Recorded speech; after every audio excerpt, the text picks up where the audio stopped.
ओम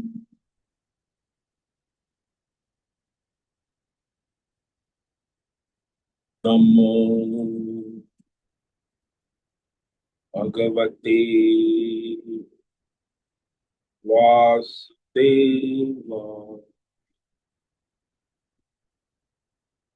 ओम नमो भगवते वासुदेवाय। ओम नमो भगवते वासुदेवाय। ओम नमो भगवते वासुदेवाय। ओम नमो भगवते वासुदेवाय। ओम नमो भगवते वासुदेवाय। ओम श्री परमात्मने नमो नमः। ओम गणपतये नमो नमः। ओम ऐं सरस्वत्यै नमो नमः। ओम नमो नमः। ओम सहना भवतु सहनौ भुनक्तु सह वीर्यं करवावहै तेजस्विनावधीतमस्तु मा विद्विषावहै। ओम शांति शांति शांति। सदाशिव समारंभां शंकराचार्य मध्यम अस्मदाचार्य पर्यन्तां वंदे गुरु परंपरां। वंदे गुरु परंपरां। तत्सत। आप सभी ऑनलाइन नेटवर्क पर उपस्थित भगवत गीता श्रवण साधकों को आज ऋषिकेश से हमारा प्रातः का अभिवादन अभिनंदन अभिवंदन। हरि ही ओम। हरि ही ओम। हरि ही ओम। हम सबको आज का ये दिव्य जीवन तन मन धन जन देश काल विषय वस्तु परिस्थिति अवस्था व्यष्टि समष्टि आध्यात्मिक भौतिक दैविक क्षेत्र सभी को अपने अपने वर्तमान जन्म और पूर्व जन्मों में किए गए संचित कर्मों पाप पुण्य धर्म अधर्म मिश्र सकाम निष्काम सात्विक राजसी तापसी अनेक प्रकार के अनंत कोटि कर्मों के पके हुए फल स्वरूप में वर्तमान में आज सभी अपने अपने प्रारब्ध अनुसार परमेश्वरी अचिंत्य योग माया के माध्यम से वर्तमान देश काल परिस्थिति तन मन धन जन आदि प्रसाद स्वरूप में प्राप्त हुआ है। अतः आज का यह दिव्य जीवन परमार्थ हेतु निष्काम सेवा देव यज्ञ ऋषि यज्ञ पितृ यज्ञ मानवता यज्ञ भूत प्राणी यज्ञ सात्विक दान सात्विक तप शारीरिक वाचिक मानसिक निष्काम कर्म योग ध्यान योग भक्ति योग ज्ञान योग साधना स्वाध्याय वेद शास्त्रों का अध्ययन अध्यापन उपासना आराधना के लिए समर्पित करे और करवा अत्यंत अत्यंत अत्यंत दुर्लभ मनुष्य जीवन की प्रत्येक क्षण को परमार्थ हेतु सार्थक करे और करवावे। आज विक्रम संवत 2083 ज्येष्ठ मास कृष्ण पक्ष की प्रथमा तिथि सुबह 7:27 तक है। उसके बाद द्वितीया तिथि लग जाती।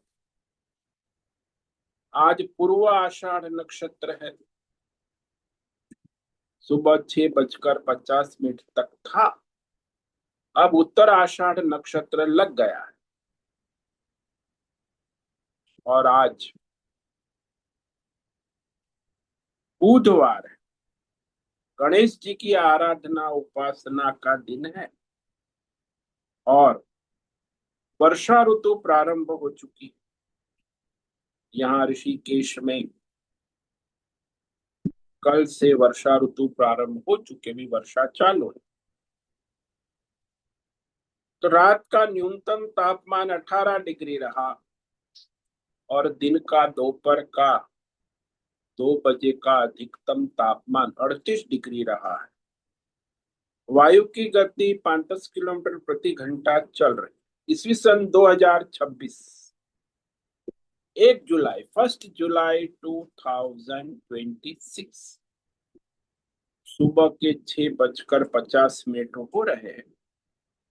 कलयुग का प्रथम चरण 5126वां वर्ष, 7वां वैवस्वत मनवंतर श्वेत वराह कल्प, ब्रह्मा जी का 26वां दिन और 51वां वर्ष अभी चल रहा है। तो ऐसे अनंत कोटि ब्रह्मा और ब्रह्मांडीय परमेश्वरीय अचिंत्य योग माया में हमारा यह एक ब्रह्मांड, इस ब्रह्मांड में ये पृथ्वी लोक में समुद्र के ऊपर जम्बू द्वीप में विश्व का एकमात्र वैदिक राष्ट्र भारत में उत्तर हिमालय प्रांत में उत्तराखंड राज्य टिहरी जिले में हिमालयन शिवालिक पर्वतमाला के अंतर्गत मणिपुर पर्वत के ऊपर नीलकंठ महादेव के सामने ऋषिकेश नगरी में मुनि की रेती प्रांत में शीशम जाड़ी औदुदबाड़ा आश्रम के सी ब्लॉक के पहले माले से 4 नंबर कमरे से गंगा किनारे से हम स्वामी उत्तमानंद सरस्वती भगवत गीता के आचार्य शिष्य स्वामी चिन्मयानंद सरस्वती महाराज चिन्मय मिश्र कैवल्याद्वैत वेद व्यास भगवत पाद शंकराचार्य की श्रृंगेरी संन्यास परंपरा से शिक्षित दीक्षित सनातन वैदिक भारतीय संस्कृति अनुसार संपूर्ण भगवत गीता ज्ञान यज्ञ ऑनलाइन चैतन्यमय जीवन लाइव प्रसारण जूम एवं यूट्यूब अंतर्गत व्याख्यान माला में अध्याय 17 श्रद्धात्रय विभाग योग के श्लोक नंबर 14 संस्कृत एवं हिंदी में व्याख्यान करेंगे।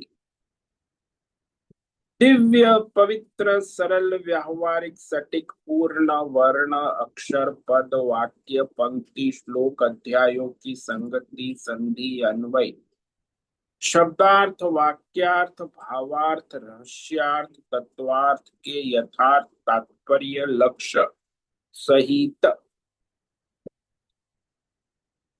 वैदिक शास्त्र वेदव्यास साहित्य शांकर भाष्य एवं परंपरागत 10 सन्यासी आचार्यों की टीका टिप्पणी सहित आज का यह भगवत गीता व्याख्यान करेंगे। कृपया आप सभी श्रद्धा भक्ति ध्यान से परिपूर्ण होकर के यह दिव्य श्रवण साधना करे, इसमें से कुछ ग्रहण करे, कुछ धारण करे, कुछ अपने जीवन में चरितार्थ करे और उसमें निरंतरता लाए। अपनी अपनी आध्यात्मिक भौतिक दैवी अशांति द्वंद्व मोह विक्षेपों से रहित होकर के अधार्मिक अशास्त्रीय परंपरागत भ्रम भ्रांति संशय विपर्य विरोधाभास गलत प्रकार की सोच गलत प्रकार के ज्ञानों से रहित होकर के अपने वर्तमान देश काल परिस्थिति अंतर्गत शय इंद्रिय प्राण मन वचन कर्म और बुद्धि से एक रूप होकर के शुद्ध सात्विक सूक्ष्म वेद शास्त्र अनुसार भगवत विवेक बुद्धि का और करवा पुनः पुनः इस व्याख्यान का श्रवण करे, मनन करे, चिंतन करे, लेखन करे, चर्चा विचार प्रचार प्रसार करे, लिंक भेजे, ग्रुप में शेयर, अपना और सबका परम कल्याण करे और करवाए। ओम तत्सत। ओम। ओम।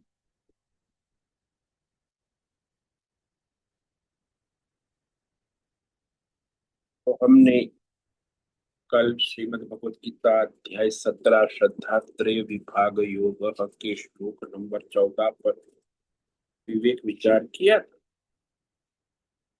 जिसमें भगवान शारीरिक तप के व्यावहारिक लक्षण कह रहे। तप कहो, तपस्या कहो, तपस्वी कहो, सब आ गए कि उसमें शारीरिक तप किसे कहते हैं, जिसमें शरीर के साथ सूक्ष्म शरीर सारा क्षेत्र ले लेना। शरीर में सब, केवल शरीर थोड़ी करे, शरीर तो जड़ है, सूक्ष्म शरीर है, उसमें जीव है, चैतन्य। तो शारीर तप के साथ सारा क्षेत्र 24 तत्व भी जुड़े हैं। तो उसके द्वारा जो तप किया जाता है वह शारीरिक तप कहा जाता है। देव द्विज गुरु प्राज्ञ पूजनम शौच मार्जवम ब्रह्मचर्यमहिंसा च शारीरम तप उच्यते। तो शारीरिक तप के 5 लक्षण कहे थे। सबसे पहला कहा देव द्विज गुरु प्राज्ञ।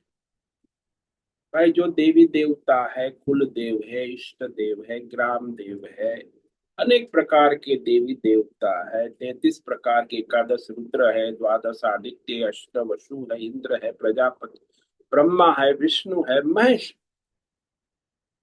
तो सारे देवी देवताओं की आराधना, उपासना, पूजा, पूजनम का, पूजनम का अर्थ होता है कि वह उनकी सेवा शुश्रूषा शारीरिक रूप से इंद्रियों के द्वारा पूज्य भाव रखकर कृतज्ञता पूर्वक प्रणाम कर षोडशोपचार या पंचोपचार पूजा सेवा कर, तो श्रद्धा सम्मान आदर पूर्वक जो किया जाता उसे पूजन कर। तो देवी देवता जो भी है हमारे, उसके बाद द्विज ब्राह्मण, जो ब्राह्मण वेद गुरुकुल में पढ़कर वेदों का ज्ञाता है, वेद मंत्रों को शुद्ध रूप से जानता है, उसके अर्थ यथार्थ रूप से प्रकाशित करने में समर्थ है, वो वेदों का ज्ञाता, उसे द्विज कहा है। आजकल जो ये ब्राह्मण कर्म कांडी पै पै पै पै पै पै करते हैं, वो विद्वान उसमें होते हैं, 5-10% विद्वान भी होते हैं, बाकी 90% खाली पै पै पै पै पै पै मंत्र, वो भी शुद्ध उच्चारण नहीं करते। तो ब्राह्मण नहीं कहा जाए, वो क्षुद्र है। ब्राह्मण तो भाई शुद्ध सात्विक वैदिक मंत्रों का उच्चारण करे, उसका अर्थ यथार्थ रूप से प्रकट करे, शास्त्रीय विधि विधान से वो सारा कर्म कांड करे। तो ऐसा शुद्ध सात्विक ब्राह्मण हमारे देश में 5-10% तो होते हैं, बाकी 90% तो ये रजोगुणी तमोगुणी ब्राह्मण ही है। तो उसकी भी पूजा करना, ये भी शारीरिक तप है, भले वो तामसी हो राजसी, जैसा भी है ब्राह्मण है, गुरु है, माता पिता, आचार्य, बड़ी बहन, बड़े भाई जो हमसे बड़े हैं, चाहे ससुराल में हो, चाहे मैके में हो, चाहे मौसाल में हो, चाहे फ्रेंड सर्कल में, चाहे स्कूल में हो, हमसे बड़े विद्यार्थी जो आगे की कक्षा में, कोई भी हमसे बड़ा है, उसे सबसे पहले नमस्कार करना, कृतज्ञता व्यक्त करना और पूछना या बिना पूछे उनकी सेवा करना, ये कर्तव्य है। तो बड़ों की सेवा शुश्रूषा करना पूज्य भाव से। और प्राज्ञ, प्राज्ञ तो बहुत दुर्लभ होते हैं, जो श्रोत्रिय ब्रह्मनिष्ठ आत्मज्ञानी, जो परमात्मा के ज्ञान विज्ञान से संपन्न है, तो विशेष रूप से पूजनीय है। तो उसका सम्मान अन्न वस्त्र निवास आदि द्वारा करना, उसे शुश्रूषा कहते हैं। अन्न देना, वस्त्र देना, उनकी आवश्यक अनुसार दवाई बवाई, मकान बकान रहने की व्यवस्था करना, इसे शुश्रूषा कहते हैं। ये बिना कहे करना आवश्यक। किंतु इसमें सबसे बड़ी बाधा आती है स्वयं के अज्ञान से उत्पन्न अहंकार के नशे में चकचूर होकर, इस अभिमान के नशे में सब वो स्वयं ही बड़ा बन जाता, यानी उसके दुनिया में कोई दूसरा बड़ा दिखता ही नहीं, मैं ही सबसे बड़ा, दही वड़ा, मेंदू वड़ा, बटाटा वड़ा बन जाता है। तो इस अहंकार के नशे में चकचुर होने के बाद वो कभी किसी का आदर सत्कार सम्मान नहीं कर सकता है। जैसे शराबी है, शराब के नशे में चकचूर हो, क्या करे, बकवास करेगा, व्यवहार करेगा, दुर्व्यवहार। तो ये सबसे बड़ी बाधा है, ये अज्ञान से उत्पन्न अहंकार का नशा जिसे चढ़ जाता है। आजकल ऐसा ही है, 90%, ये बच्चे हो या युवा हो या कोई भी, उनको कोई बड़े की मर्यादा नियम ये सब स्वयं ही बड़े हैं। अहंकार का नशा ऐसा होता है, कुछ दिखता नहीं, अपने अपने से बड़ा दूसरा कोई दिखता ही नहीं है, इतना बड़ा नशा है। लेकिन होता है, तब उसका कोई इलाज नहीं, ऐसे ही उसका जीवन चलता। फिर कहा शौच, जो हमारी रोटी कपड़ा मकान रहन सहन पवित्र सात्विक शास्त्र के अनुसार धर्म के अनुसार होना आवश्यक। नहीं कि बाजारों एडवर्टाइजमेंट की तरह सारे आजकल सेलिब्रिटी कॉल, ये सब कॉर्पोरेट वाले, फिल्म इंडस्ट्री और ये सब का प्रभाव नहीं होना चाहिए। पवित्रता तभी होगी जब शास्त्र के अनुसार धर्म के अनुसार अपना उचित व्यवहार, रोटी कपड़ा मकान, पवित्र सात्विकता वो रखना, विशेष प्रयत्न, क्योंकि इस माहौल में रहना है तो आपको विशेष प्रयत्न करना कि वो लोग तो आपको खींच ले, कि वो तो तमोगुणी रजोगुणी प्रकृति वाले हैं, कुछ भी खाएंगे, कुछ भी पिएंगे, कुछ भी बोलेंगे, कुछ भी करें। अब तो इंटरनेट मोबाइल का जमाना, ऑनलाइन कुछ भी, तो उसमें कोई पवित्रता नहीं आ सकती। पवित्रता जो है बाहर की और शरीर की और भीतर की, वाणी की, इंद्रियों की, मन की, हर स्तर पर, जब तक वो शास्त्र के अनुसार परंपरा के अनुसार विनम्रता से नहीं होगा, पवित्रता नहीं आएगी। जो उद्दंड अहंकारी मनुष्य कभी पवित्रता नहीं रख सकते। इसलिए शौचम ये शारीरिक तप कहा है। शास्त्र के अनुसार दसों दस इंद्रियों का संयमन नियमन कर पवित्रता बनाए रखना, भीतर और बाहर। आर्जवम, जिसको मन वचन कर्म और बुद्धि से एकत्व बनाए, इसी को सरलता है। बुद्धि में जैसा संकल्प है ऐसा मन में विचार है, जैसा विचार है वैसी वाणी है, जैसी वाणी है वैसा ही उसका कर्म। तो इसे कहते सरलता। सरलता सीखनी है तो आप शिशु के पास चले जाए, 1 साल 2 साल, वहां वो उल्टा सीधा नहीं चलता, वो तो जैसा है वैसा देखेगा, बोलेगा, करेगा, सोचेगा। बाकी फिर तो आज युवा हो गए या फिर बड़े हो गए तो भाई वो कुटिलता आ जाए। इसका विरोधी है कुटिलता, सरलता का विरोधी, और ज्यादातर 90% मनुष्य का जीवन कुटिलता में ही पूरा होता, कोई सरलता है ही नहीं। दंभ कहो, कुटिलता कहो, दिखावा कहो, तो शारीरम तप नहीं हो सकता। और फिर यहाँ कहा, क्योंकि ये जो आर्जवम है ये बहुत ही दुर्लभ है। मैं यहाँ देखता हूँ, अभी एक आए थे ब्राह्मण राजस्थान से, कहते हैं कि मैं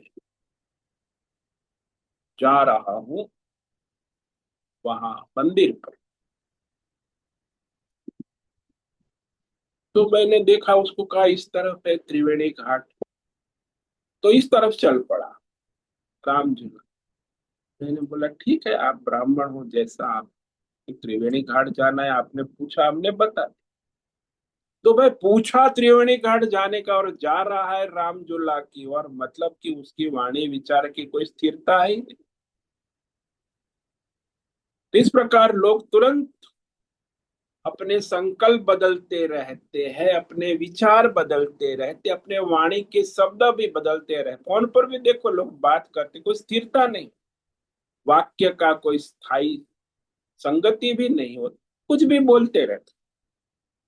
तो न बुद्धि का संकल्प है, न वाणी का विचार है, न मन का विचार है, न वाणी स्पष्ट है, और न व्यवहार है। उस सब जगह इंटीग्रेशन है ही नहीं, डिसइंटीग्रेशन। तो बेचारा वो स्वयं तो परेशान रहेगा, दूसरों को भी परेशान कर। तो इस प्रकार यह संसार में देखा जाता है, सरलता होना बड़ा दुर्लभ है। क्योंकि करते कुछ है, बोलते कुछ है, सोचते कुछ है, संकल्प कुछ और करते हैं। ये असुर राक्षसी वृत्ति ज्यादातर चलती है दुनिया में। उसको वो स्मार्टनेस समझ, बड़ा बड़ा स्मार्ट है, इंटेलिजेंट। अरे मूर्ख है, लेकिन उसको समाज में स्मार्ट माना जाता है, इंटेलिजेंट। हमारे आचार्य इसमें कहते शारीरिक तप में कि जो वेद शास्त्र विहित, जो शास्त्रों में कहा है वही करना है, और जो न करने को कहा है निषिद्ध उसे न करना, यही सरलता है। शास्त्र के अनुसार, परंपरा के अनुसार जो कहा है, तो वेद वर्णाश्रम धर्म का सदाचार, वही सरलता है, वही तप है। तो कभी वैदिक धार्मिक क्रिया हो और उसके अनुसार व्यवहार करना, उसके विरुद्ध जो अधार्मिक क्रिया है कर्म है, विचार है, वाणी है, संक, उसे कभी नहीं करना। तो धार्मिक क्रिया वो भी शास्त्र के अनुसार, ऐसे नहीं कि मन मनात लगड़म बगड़म स्वाहा बहुत चलता है, धार्मिकता का दिखावा, ढोंग, पाखंड, तो कुटिलता है, वो सरलता नहीं। जैसा शास्त्रों में कहा वैसा अपना कर्म करो। तो इस प्रकार ये सरलता शास्त्र के अनुसार, धर्म के अनुसार, परंपरा के अनुसार होना आवश्यक है। इसी प्रकार ब्रह्मचर्य का, ब्रह्मचर्य के हमारे शास्त्रों में कई अर्थ है। सबसे पहला अर्थ है वेद शास्त्र अनुसार परमात्मा के आदेश का पालन करना, वो ब्रह्मचर्य। शास्त्र, परमात्मा के शासन में रहना, तो वहां शास्त्र के अनुसार शरीर, इंद्रिय, प्राण, मन, बुद्धि और संकल्प, सब पर नियंत्रण रखना, संयम रखना, तो वह वास्तव में ब्रह्मचर्य है।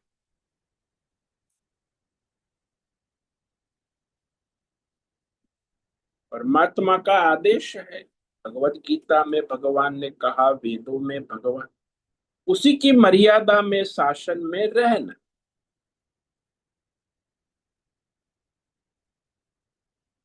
तो ब्रह्म और चर्य का मतलब ये, तो ब्रह्म यानी परमात्मा का शासन, चर्य यानी उसका आचरण करना।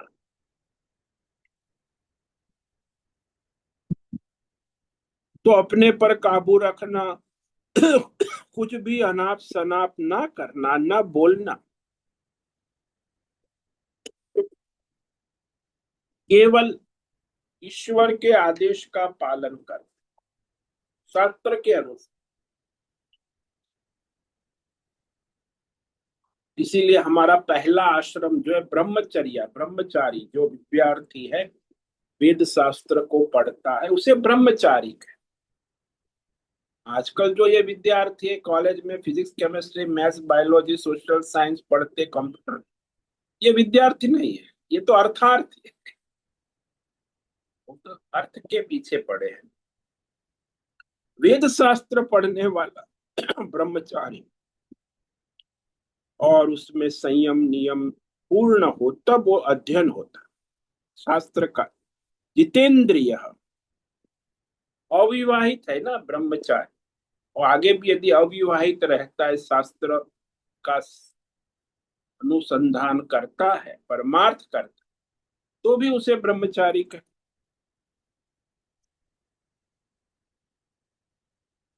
तो जितेंद्रिय होना आवश्यक, तभी वो कुछ अध्ययन अध्यापन कर सकेगा। अपने नियमन संयमन नहीं है तो फिर कुछ नहीं। अंतर्मुख होना आवश्यक। आजकल ये सब विद्यार्थी बहिर्मुख, इंटरनेट मोबाइल यूट्यूब एकदम, ये सारा जो है गूगल एआई, तो बहिर्मुख है तो वो कुछ पढ़ाई ठीक से नहीं करता। अंतर्मुख होना आवश्यक, तभी वो ब्रह्मचर्य होता। और जो बीज है उसकी सुरक्षा करना। आजकल तो भोग लंपट कंडोम का जमाना है, बीज की तो कोई रोज कंडोम लगा के भोग करते रहते। तो ये कोई ब्रह्मचर्य नहीं, ये तो भोग है, पति पत्नी हो चाहे कोई भी। ऋतु काल में संयम पूर्वक, विवेक पूर्वक। जैसे सिंह होता है, साल में एक बार ही मैथुन करता है और सिंह का जन्म होता है। ऋषि मुनि भी हमारे जीवन में एक बार दो बार ही संग करते, तो बड़े ऋषि का जन्म होता। बीज जो है ना वो शुद्ध रहता। ये रोज भोग करने वाले उनका बीज तो आसुरी राक्षसी, उनकी पैदाइश सब राक्षसी, वही आजकल तो ऐसे ही 90% असुर राक्षसी पैदा हो रहे, बीज ही शुद्ध नहीं है। तो पिता का बीज जितना शुद्ध हो, ब्रह्मचर्य करे तब होता है। तो इससे शरीर और मन पर और बीज पर विशेष प्रभाव पड़ता। और वो तो संयम रखेगा तब होगा ना। तो ब्रह्मचर्य में ये इंद्रियों का संयम भी, दसों दस इंद्रिया, इसमें खास दो इंद्रिया प्रधान है। किंग इंद्रिय है रसनेन्द्रिय, और क्वीन है रस जननेन्द्रिय। ये दो इंद्रियों का संयम करना वास्तविक में ब्रह्मचर्य होता है।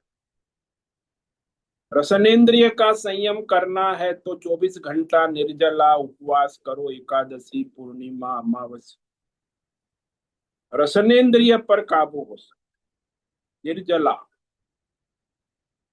और ये जो जननेन्द्रिय पर काबू कर रहे, तो 8 प्रकार से संयम रखना। क्योंकि शास्त्रों में कहा है कि वह 8 प्रकार से मैथुन होता है। आजकल जो ऑनलाइन इंटरनेट में सब चलता है वेश्या व्यवसाय,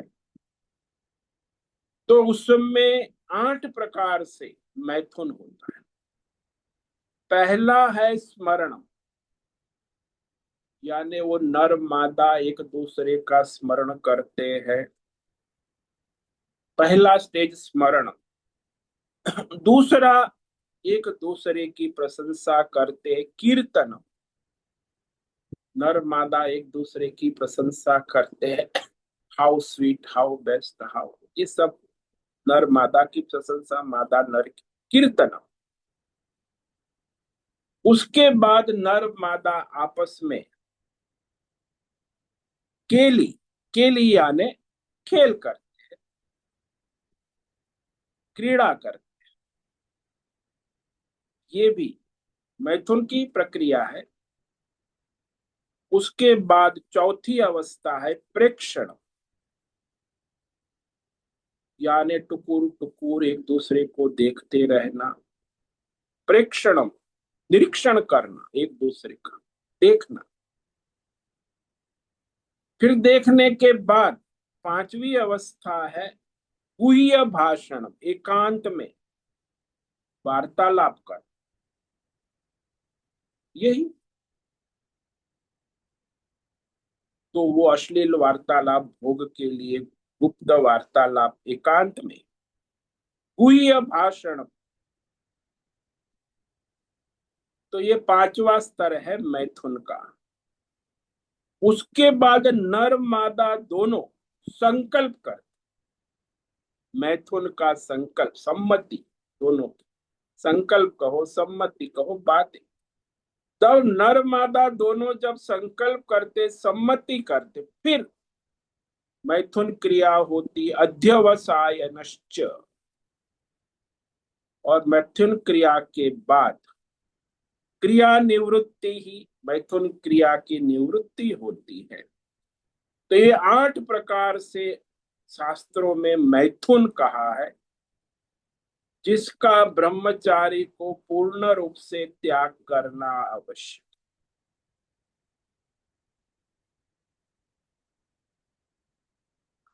तो इनमें क्रिया निवृत्ति शारीरिक तब स्पष्ट हुआ कि सारे सारे, ये स्मरण है, ये मानसिक है, फिर धीरे धीरे वाचिक है, फिर शारीरिक। मैथुन का भी स्तर है, मानसिक, वाचिक और शारीरिक। तो उससे निवृत्त भी मानसिक तब, तो मन का भी स्तर आ जाता है। तो इस तरह ब्रह्मचर्य का हमारे शास्त्रों में अनेक आध्यात्मिक अर्थ, भौतिक अर्थ और दैवी अर्थ बताए। दैवी अर्थ ये है कि जो वेद शास्त्रों में आदेश है उस अनुसार अपना जीवन चलाना, ब्रह्मचारी, परमार्थ में लगना, शरीर इंद्रिय प्राण मन वचन कर्म सब, यहां तक कि बुद्धि निरंतर परमात्मा की साधन में लगे, और यहां वहां न जाए, काबू में रखना, यही मुख्य। जैसे कार होती है ड्राइवर के काबू में होती है, और ड्राइवर है वो मालिक के काबू में। तो मालिक आता है, कहता है कि चलो हरिद्वार जाना है, तो ड्राइवर कार तैयार करता है, सफाई करता है, फिर मालिक आता है, बैठता है, तो फिर वो ड्राइवर जो है कार को चलाता है हरिद्वार की, जैसा मालिक का आदेश। ऐसे ही ये है, मालिक यहाँ परमात्मा है, परमात्मा के आदेश में ये ड्राइवर जीव अपनी ये 24 तत्वों का क्षेत्र, स्थूल सूक्ष्म शरीर, जो वेदों में परमात्मा ने कहा, या वेद नहीं तो भगवत गीता में कहा है, उस अनुसार अपनी जीवन की गाड़ी को ड्राइव करने वाला जीवात्मा, वही ब्रह्मचारी। तो उस तरफ जीवन चलाना। तो ये ब्रह्मचारी के अलग अलग अर्थ है, शारीरिक, वाचिक, मानसिक, बौद्धिक और पारमार्थिक, व्यवहारिक। इसके बाद भगवान ने कहा अहिंसा।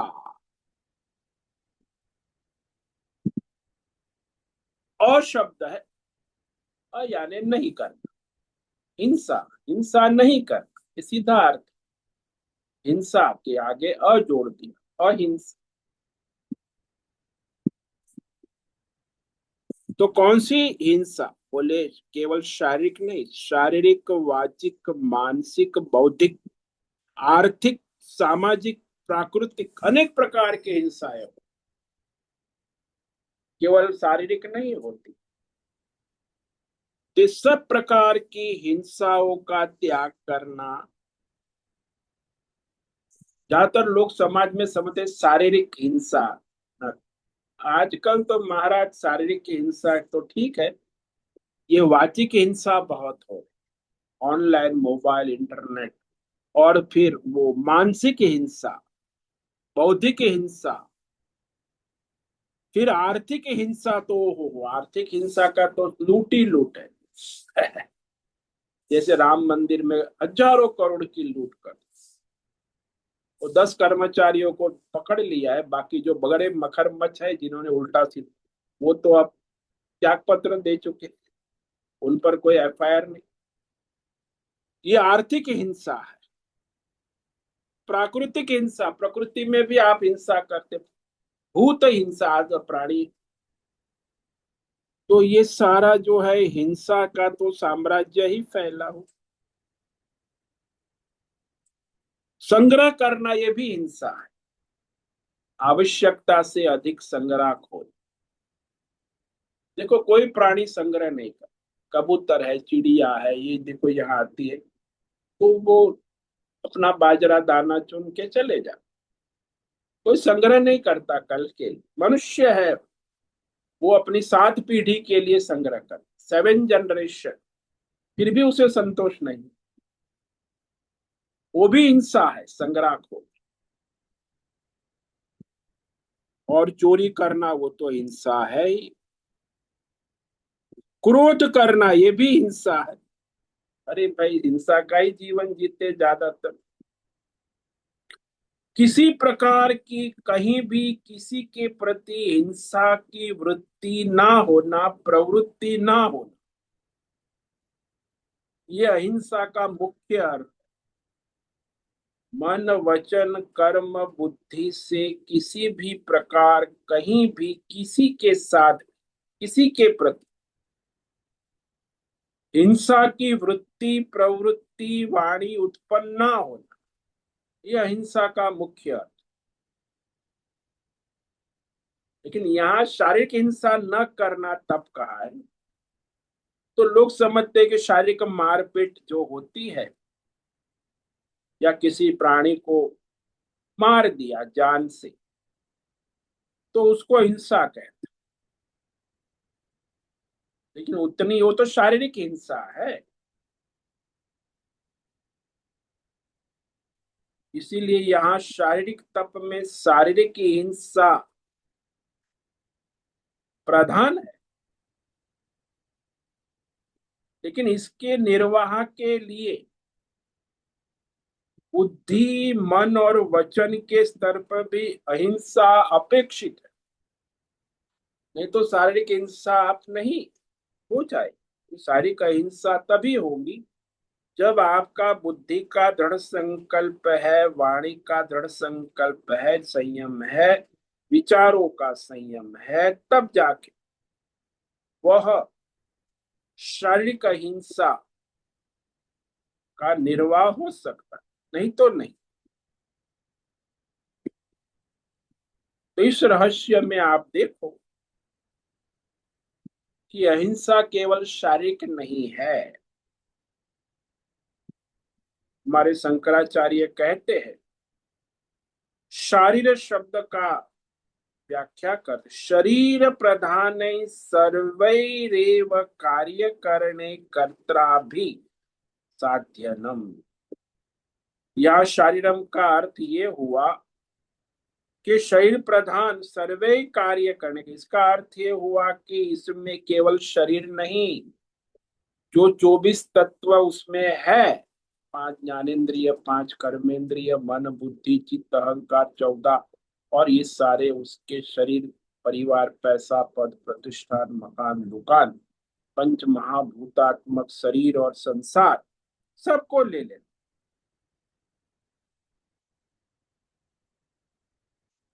तो इसमें अकेले शरीर कुछ नहीं करता है, उसके पीछे सूक्ष्म शरीर है, उसके पीछे कारण शरीर है, उसके पीछे वह जीव है, जीव के पीछे प्रकृति ईश्वर है, और ईश्वर के पीछे परमेश्वर है। तो अकेला तो शरीर कुछ नहीं करता है, उसे सबकी सहयोग की आवश्यकता है। इसीलिए इंद्रियों, मन, अंतकरण और देवता, सबकी आध्यात्मिक भौतिक दैवी सबके सहयोग से तो होगा ना।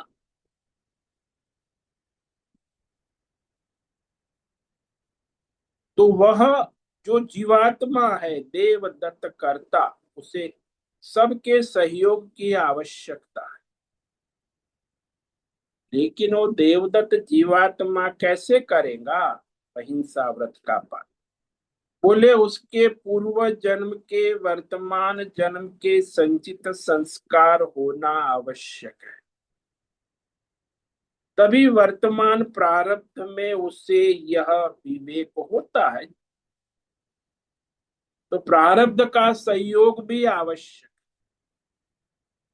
है। आप मुसलमान को कहो कि हिंसा ना करो तो वो उसका प्रारब्ध नहीं, उनका संचित कर्म नहीं।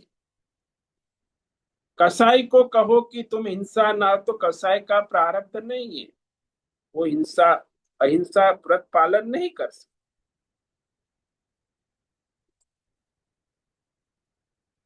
इसलिए जो संचित संस्कार है, प्रारब्ध है, उसका संयोग होना आवश्यक।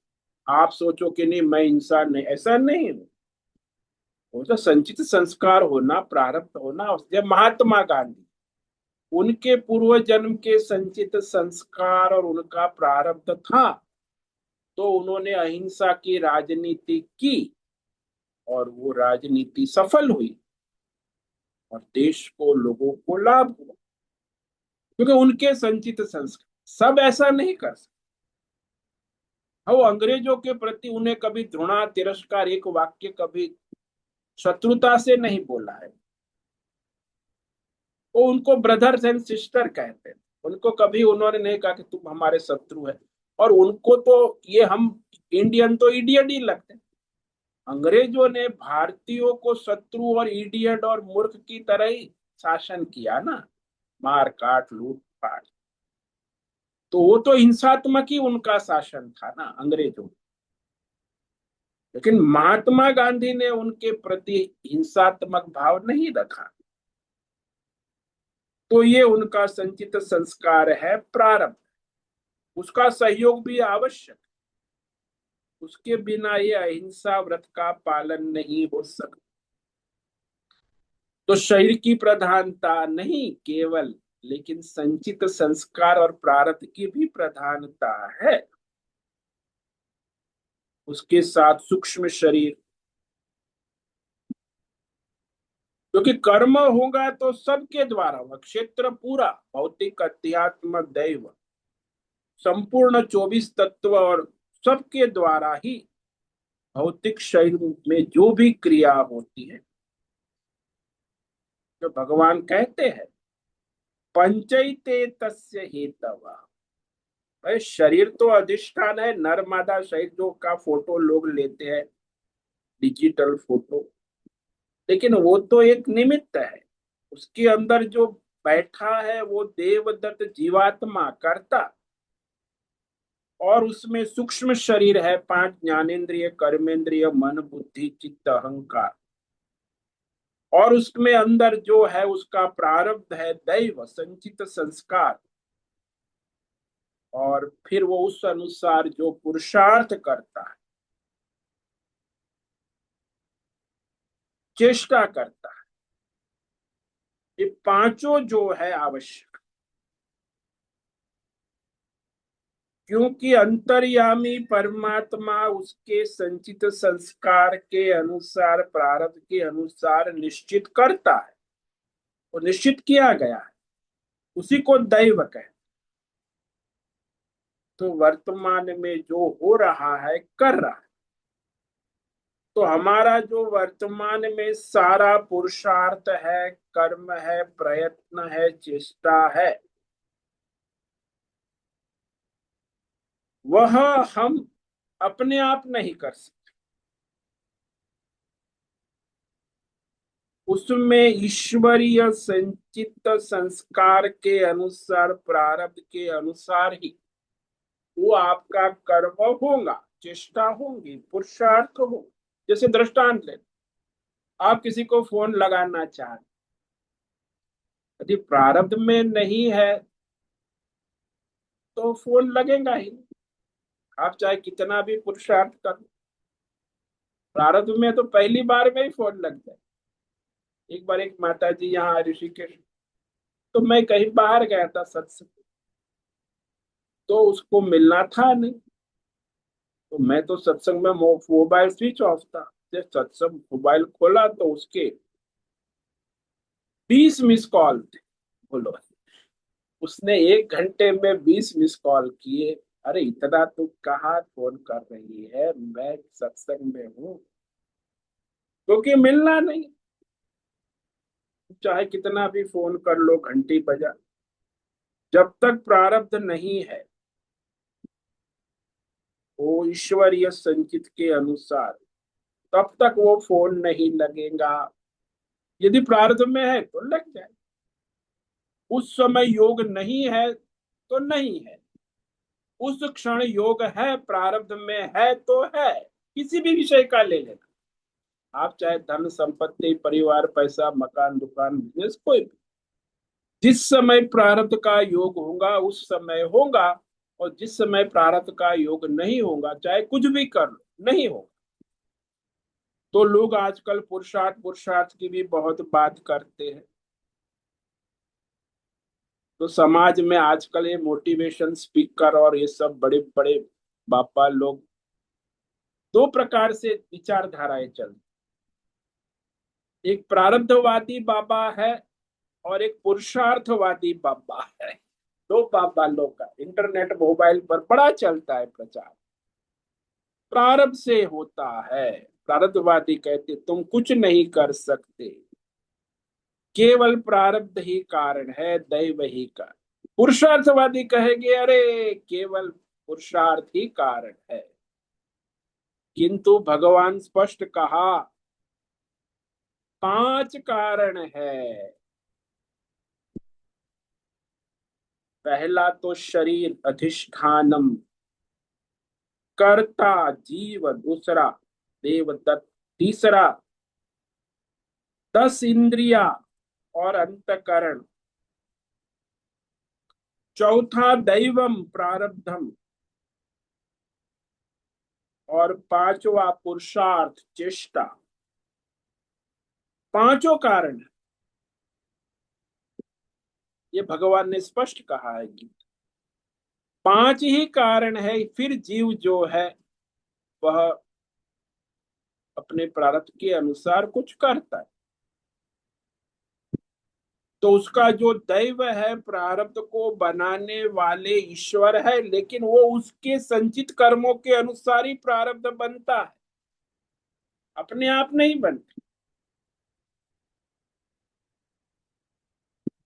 पूर्व जन्मों के वर्तमान जन्म के संचित कर्मों के अनुसार वर्तमान प्रारब्ध है। तो हमारे जो पूर्व जन्म में वर्तमान में किए गए पाप पुण्य धर्म अधर्म आदि, जो वर्तमान में फल देने के लिए तैयार हो गए, पक गए, फलोन्मुख, इसीलिए कहते ना जो बोया है वही तो पाया है। जो संचित बोया है वही हमने वर्तमान में पाया, और वर्तमान में जो बोया जाएगा वही भविष्य में पाया जाएगा, और कुछ नहीं होगा। यही सनातन सिद्धांत। जो बोओगे वो पाओगे, जो बोया है वो पा रहे हो। तो वो भविष्य में भोगना पड़ेगा, जो अभी वर्तमान में बो रहे वो भविष्य में भोग, जो बो चुके हो वो अभी भोग रहे हो। तो पहले जो हमने संचित पुरुषार्थ के द्वारा कर्म संपन्न किया है, पाप पुण्य धर्म अधर्म सात्विक, वही आज हमारे वर्तमान में प्रारब्ध रूप में सामने उपलब्ध है, फल देने के लिए तैयार है, फलोन्मुख। और वह प्रारब्ध भोगे न नश्यति, प्रारब्ध कर्म फल देने के लिए तैयार है, उसका विरोध तिरस्कार नहीं कर सकते, अस्वीकार नहीं कर, क्योंकि वो भोगे न निश्यति, कहा कि वो भोग से ही नष्ट होता है। प्रारब्ध अवश्य भोक्तव्य, चाहे कोई भी हो, ज्ञानी हो, अज्ञानी हो, मूर्ख हो, विद्वान हो।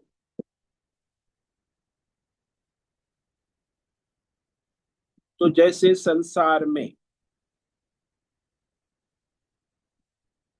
कार चलाने वाले को कार में प्रधान मान, अब कार चलती है, अंदर बैठे 8-10 यात्री, 5-6, लेकिन जब कार चलती है तो केवल ड्राइवर से नहीं चलती, यात्री भी बैठे, पैसेंजर मालिक है, और फिर वहां गाड़ी में पेट्रोल भी है, टायर में हवा भी है, गाड़ी की मशीनरी भी ठीक से काम कर रही है। तो ये सारा जिम्मेदार है, केवल ड्राइवर जिम्मेदार नहीं, बॉडी भी है, कार की बॉडी है। तो इस तरह कहा जाता है कि हमारा जो हम कर्म कर रहे हैं वो केवल शारीरिक नहीं है, इसमें 5 कारण होने आवश्यक है। शरीरम, उसके अंदर जो कर्ता जीव, देवदत्त, और उसकी सूक्ष्म शरीर 5 ज्ञानेन्द्रिय, कर्मेंद्रिय, मन, बुद्धि और करण कहे, और ये प्रारब्ध भी आवश्यक है, संचित से आया हुआ। और फिर पुरुषार्थ, उसके अनुसार, प्रारब्ध के अनुसार उचित पुरुषार्थ। तो इस प्रकार यह मनुष्य के जीवन की गाड़ी चलती है, जैसे कार चलती है ऐसे मनुष्य की जीवन की गाड़ी चलती। तो सब अपेक्षित है, केवल शरीर से भी कुछ नहीं होगा, केवल जीव से भी कुछ नहीं होगा, केवल 10 इंद्रिय मन से भी कुछ नहीं होगा, केवल प्रारब्ध से भी कुछ नहीं होगा, केवल पुरुषार्थ से भी कुछ, पांचों मिलेंगे तब जाके कर्म होगा, शारीरम कर्म। फिर भी प्राधान्य के कारण इसे शारीर का, कार में ड्राइवर का प्राधान्य है ना, इसीलिए शारीरम। ऐसे हमारे जीवन में ये नर मादा शरीर है, उसका प्राधान्य है, उसी के आधार पर ये सब पांचों अपना अपना काम करते हैं। ये तो मर गया तो फिर तो कोई काम नहीं करेगा ना, डेड बॉडी। इसलिए शरीर का प्राधान्य होने से भगवान ने इसे शारीरम तप कहा है। तो इस प्रकार हमने जो है शारीरम तप पर विवेक विचार किया है। अब आगे भगवान वाणी का तप, सात्विक तप कहेंगे। तो वाणी के भी 4 लक्षण है। जो लोग वाणी बोलते हैं दुनिया में, 99% जो है वो इसमें से एक आध 2 लक्षण से ही बोलते हैं। चारों लक्षण पूर्ण होना बहुत ही दुर्लभ। तो वह चारों लक्षण वाणी का तप, इस पर हम कल विवेक विचार करेंगे। अनुद्वेगकरम वाक्यम, सत्यम प्रियहितम च यत्, स्वाध्यायाभ्यसनम चैव वाङ्मयम तप उच्यते। अनुद्वेग कर्म, उद्वेग न करने वाले शब्द, प्रिय और हितकारी, शास्त्र के अनुसार स्वानुभूति पूर्ण यथार्थ सत्य वाक्य, और वह शास्त्र सम्मत बोला जाता है, उसे वाणी का तप कहते हैं। और जो वेद शास्त्रों का पठन पाठन शास्त्र का जैसा है वैसा किया जाता है, वो भी वाणी का तप है। इस पर हम कल विवेक विचार करेंगे। आज हमने ये शारीरम तप का विवेक विचार पूर्ण किया है। इसमें भगवान ने 5 लक्षण कहे हैं शारीरिक तप के। देव द्विज गुरु प्राज्ञ, पूजनम शौच मार्जवम, ब्रह्मचर्य महिंसा च, शारीरम तप उच्यते। देवता, ब्राह्मण, गुरुजन और तत्वज्ञानी तत्ववेत्ताओं का पूजन, आदर, सत्कार, सम्मान, कृतज्ञता और शौचम, रोटी, कपड़ा, मकान, शरीर, वाणी, मन के स्तर पर पवित्रता सारी। और फिर कहा पवित्रता के बाद सरलता, बुद्धि, वाणी, विचार, मन शास्त्र के अनुसार परंपरा रूप से वर्णाश्रम धर्म के अनुसार जीवन में सरलता, ब्रह्मचर्य शास्त्र के अनुसार आचरण करना, अपनी बुद्धि, इंद्रिय, प्राण, मन, शरीर को उस अनुसार नियंत्रण में रखना, शास्त्र के अनुसार चलाना, उसे ब्रह्मचर्य। और अहिंसा, अहिंसा में किसी भी प्रकार की हिंसा न। हालांकि हिंसा के अनेक प्रकार शास्त्रों में कई शारीरिक, वाचिक, मानसिक, आर्थिक, सामाजिक, प्राकृतिक, यष्टि, समष्टि, भौतिक, अध्यात्म, धर्म परिवर्तन, मांसाहार, देवी देवताओं का तिरस्कार, ईश्वर का ये सब हिंसा में आते। ये इस्लाम वाले, ईसाई वाले जो कन्वर्जन कहते वो हिंसा है। वो कहते हमारा धर्म, तुम्हारा धर्म नहीं है, हिंसा है, अधर्म है। लेकिन वो अधर्म को धर्म मानते तो असुर है ना। तो अहिंसा जो है उसका मुख्य अर्थ यही है कि व्यष्टि समष्टि किसी को भी किसी प्रकार शरीर, इंद्रिय, प्राण, मन, वचन, कर्म से किसी प्रकार का कष्ट, पीड़ा या हिंसा की भावना न हो। ये अहिंसा का मुख्य अर्थ। ओम नमो नारायणाय, ओम नमो नारायण, ओम नमो नारायणाय, ओम नमो नारायण, ओम नमो नारायण। कायेन वाचा मनसेन्द्रियैर्वा बुद्ध्यात्मना वा प्रकृते स्वभाव करोमि यद्यत् सकलं परस्मै नारायणायेति समर्पयामि। ओम सर्वे भवन्तु सर्वे सन्तु निरामयाः, सर्वे भद्राणि पश्यन्तु मा कश्चित् दुःखमाप्नुयात्, अस्तु मा सद्गमय, तमसो मा ज्योतिर्गमय, मृत्युर्मामृतम्। ओम पूर्णमद पूर्णमिदं पूर्णात् पूर्णमुदच्यते, पूर्णस्य पूर्णमादाय पूर्णमेवावशिष्यते। ओम शांति शांति शांति।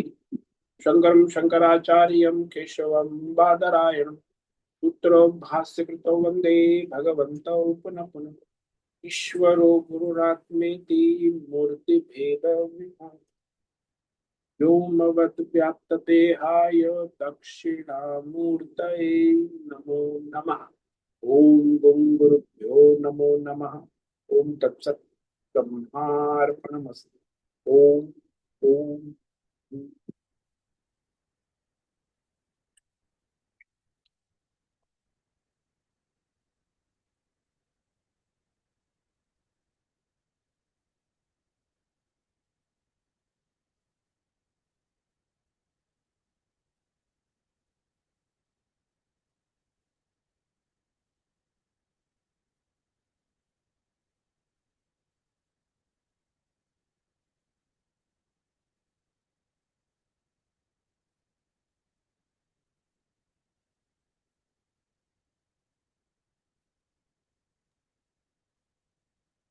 नमो नमः गुरुदेव।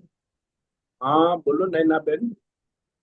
हाँ गुरुदेव, आपने अहिंसा के बारे में तो विस्तार से बताया, ब्रह्मचर्य के बारे में भी विस्तार से बताया।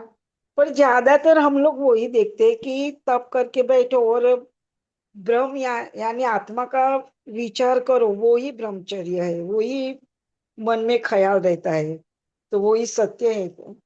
नहीं नहीं नहीं, ऐसा नहीं। ये सारा आवश्यक है, इसके बिना कैसे ब्रह्म का चिंतन करो।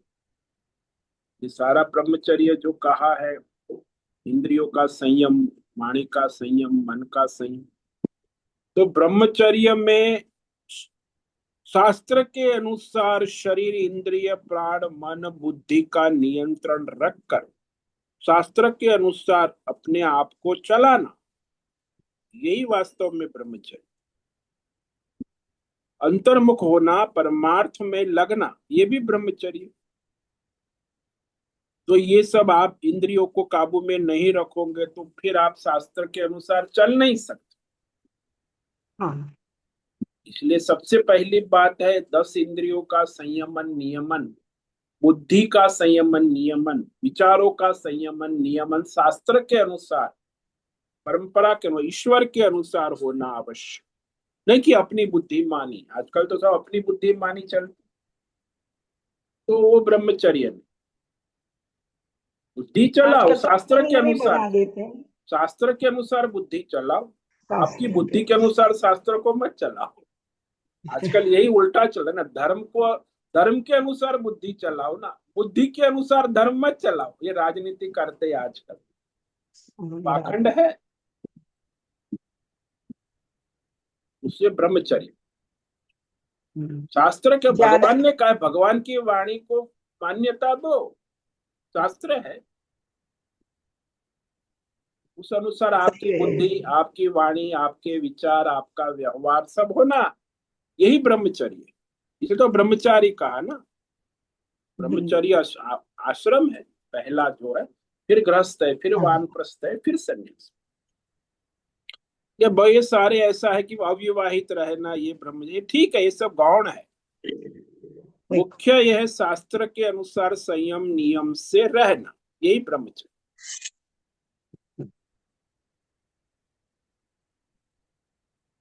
जो अपने को 16 अध्याय में दिखा है, वो देवी तत्वों के साथ रहना। शास्त्र के अनुसार अच्छा, दैवी, वो भी शास्त्र के अनुसार। 16 नहीं, सारे शास्त्र के अनुसार आपका जो स्वधर्म है, कर्तव्य है, वो शास्त्र के हम्म। अनुसार करना, यही ब्रह्मचर्य। हाँ। आप ब्राह्मण है और आप फिर दुकान लगा के, ठेली लगा के बैठे, तो ब्रह्मचर्य नहीं है। आप ब्राह्मण है, हाँ। अपना ब्राह्मणत्व करते, पूजा पाठ कर्म कांड वेद, तो आप ब्रह्मचारी। तो वो ऐसे है, अपना स्वधर्म करना, ये भी ब्रह्मचर्य है। कुछ भी उटपटांग करना, केवल आर्थिक आ तो आर्थिक दृष्टि बिंदु से सब लोग कुछ अपना संकल्प करते, निश्चय आर्थिक नहीं होना चाहिए, वैदिक होना चाहिए, शास्त्रीय होना चाहिए कि मेरा कर्तव्य क्या है, शास्त्रीय। आजीविका बना देते हैं ना दूसरे। तो आजीविका तो मूर्खता है ना, फिर तो गया वो तो, कहीं का नहीं रहेगा। पैसा मिले तो भी बर्बाद हो जाएगा, पैसा नहीं मिलेगा तो भी बर्बाद हो जाएगा। जीवन का लक्ष्य यदि पैसा बने तो दोनों ओर से बर्बाद है। पैसा नहीं मिलेगा तो भी बर्बाद है, पैसा मिल गया तो भी बर्बाद अर्थात वो सोच में भी ब्रह्मचर्य शास्त्र के अनुसार चलना है। है। हाँ, आजीविका के। धन का आजीविका शास्त्र के अनुसार होनी चाहिए, धर्म के अनुसार।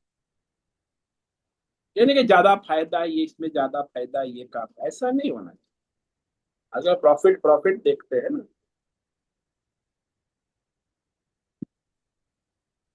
वो लाभ हानि पहले ही देख लेते हैं, यही तो हो जाता है। अरे भाई, स्वधर्म को देखना है, लाभ हानि कौन है। आपका चलिए। स्वधर्म क्या है। भाई आप ब्राह्मण हो, क्षत्रिय हो, वैश्य हो, शूद्र हो, आपका स्वधर्म क्या है, उस अनुसार शास्त्र के अनुसार, परंपरा के अनुसार, संयम नियम से अपनी बुद्धि, इंद्रिय, प्राण, मन को चलाना। जैसे कार को चलाते, तो कार को कैसे सब नियम से चलती है कार, से मनमानी नहीं चलती।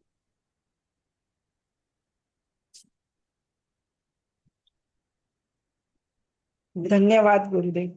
ओम ओम नमो नारायणाय।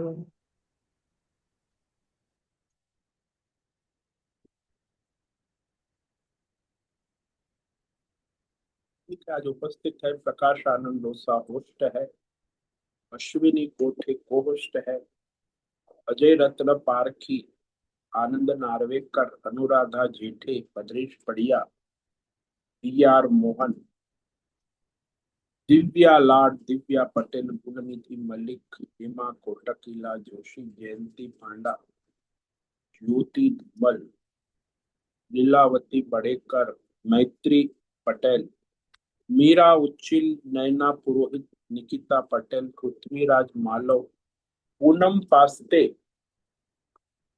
रीमा पटेल, रिची पटेल, रूपेश पाटिल, संजीवनी श्रीरंग रानडे, सुदर्शन दुबे, तुषार चौधरी, उर्वशी पटेल, उषा मेनन और विशाल थे।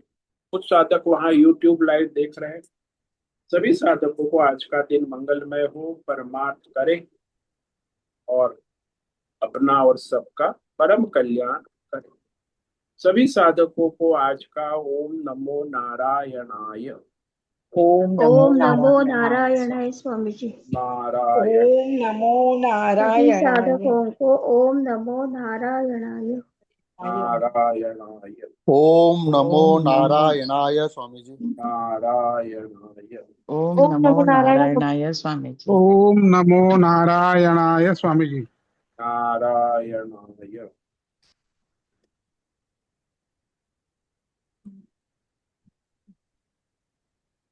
उससे निवेदन है आज का सत्संग पूर्ण करें। ओम नमो नारायण। ओम नमो नारायणाय स्वामी जी। आज का ये दिव्य सत्संग हम यही पूर्ण करते हैं। सभी साधकों को ओम नमो नारायणाय।